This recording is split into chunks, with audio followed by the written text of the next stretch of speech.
the Pope Francis funeral has been confirmed for Saturday morning. That's 10 a.m. local time, which I believe is 9 o'clock. Yeah, they're an hour ahead of us. Time. Yeah. So Pope Francis the funeral will take place. Shall we just double check this with Ellie, who's been in Rome for us all morning? Hi there, Ellie. Yes, morning, Eamon and Anne. Yes, it's breaking news in the past few moments from the Vatican, who have confirmed that Pope Francis's funeral will be on Saturday. I've been telling you about this meeting of the cardinals at the Vatican this morning. They started gathering at 7 a.m. and the most important note on the agenda was the date of the funeral. That has now been set for Saturday, the 27th of April, this Saturday, 10 a.m. local time, 9 a.m.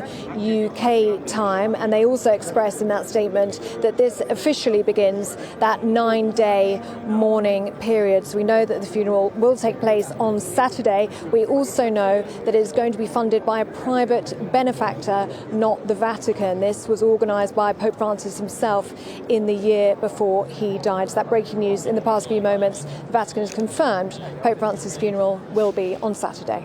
Well, here in London, the Pope is being remembered as somebody full of compassion, mercy and irresistible hope. His Majesty the King released a statement yesterday saying the Pope profoundly touched the lives of so many. The Prime Minister, Sir Keir Starmer, echoing that, saying Pope Francis was the Pope for the poor, downtrodden and forgotten. Well, here at Westminster Cathedral, the kind of focal point for Catholics here in England and Wales, held a Requiem Mass last night, and I was inside the cathedral for the start of that service, and it was an incredibly somber mood, as you can probably imagine, but it was very moving and standing room only. It was absolutely packed. Well over 1,000 people were in there paying tribute to Pope Francis, and it was the Archbishop of Westminster who conducted that service, and he spoke of the sadness of loss, but there remains a confidence of faith and hope. Now, Cardinal Vincent Nichols, who is the Archbishop of Westminster, is among those expected to travel to Rome, both for the Pope's funeral,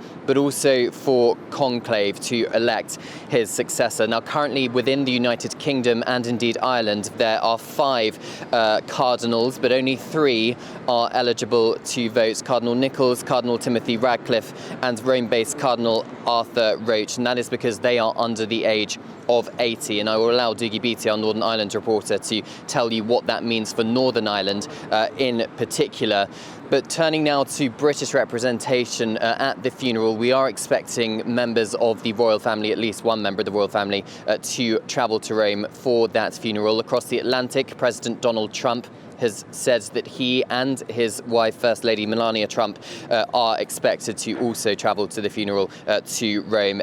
The Westminster Cathedral here, Westminster Cathedral, will be open until midnight tonight for silence prayer, and another Requiem Mass being held at 5:30 this evening.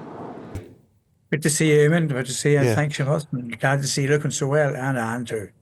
Brand, how do you feel about this? I mean, he had his 10, 12 years doing the job. Do you think that he makes his mark in history, or how will you remember him as a pope and as a man? Well, personally, I remember him as a very friendly man to me. At one stage during the previous regime, I fell foul of the Vatican ideas of what free speech should be, and I was on the list to be silenced, or at least attempted to be tamed down in what I was saying. I was being very critical of the Vatican's way and the Catholic Church's way of dealing with sexual abuse of children, and I don't regret being strong in that, and I still would be strong in that.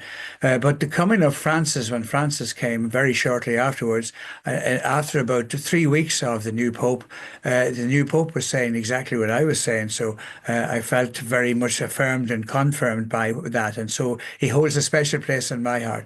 I think he's been a wonderful man trying to get the church to live in a real world. And that's not an easy thing to do.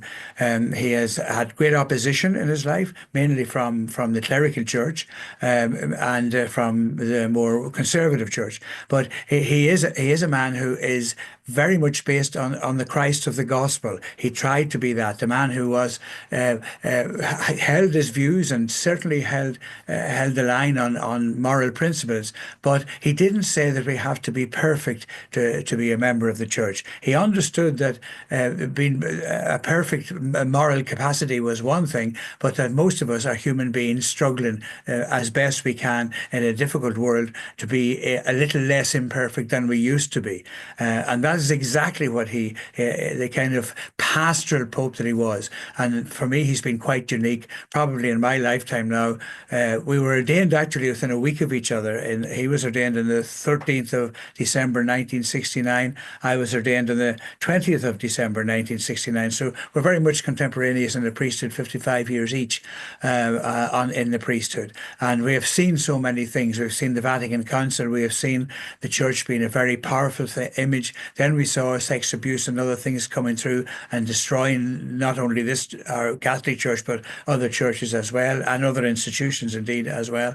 And a whole new way of looking at life. And the idea of this remote and perfect group of people suddenly was squashed flat. And we have to develop and redevelop ourselves in a real world where real human beings are trying to be as close to what Christ would want as we can be. And nobody can ask more than that. And I think he was the paradigm of that particular kind of pope, a pope who understood human nature, who was willing to lay his principles down and was willing to say, well, if you can't make the full perfection of the law, then at least do your best, and Christ will be satisfied with that.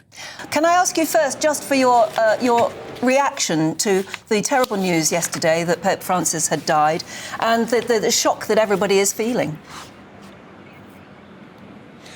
Yeah, well, it's extremely sad. He's obviously a man who, over his entire lifetime, dedicated himself to the service of others.